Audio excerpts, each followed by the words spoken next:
ఈ స్వరూపంలో వర్ణన ఏమిటంటే, ఈ శివుడు ఎలా ఉన్నాడు, ఒక్కొక్క మూర్తిలో ఒక్కొక్క అందం ఉంటుంది.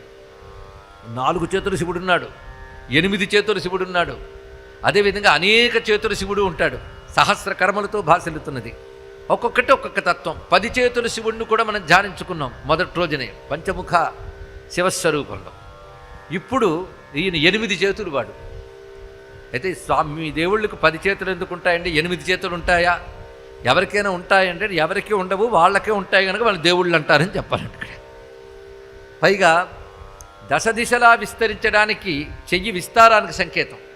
దశ దిశలా విస్తరించానని చెప్పడానికి దశభుజాలు, అష్టదిక్కుల నేనే ఉన్నానని చెప్పడానికి అష్టభుజాలు, చతుర్దిశల్లో నేనే ఉన్నానని చెప్పేది చతుర్భుజాలు. ఏవైనప్పటికీ భుజముల సంఖ్యకు కూడా సంకేతం ఉంది.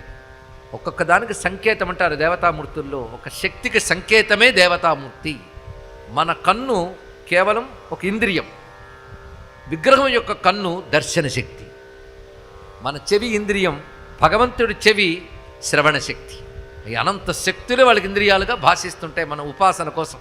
అని మన సంస్కృతిలో భగవంతుడికి ఆకారం లేదని మనమే చెప్తాం, ఆకారం ఉందని మనం చెప్తాం, భగవంతుడు ఒక్కడే అని మనమే చెప్తాం, భగవంతుడు ఎందరో అని మనమే చెప్తాం. గనక మనకి దేవుడి గురించి ఇంకొకరు చెప్పవలసిన అవసరం లేదు.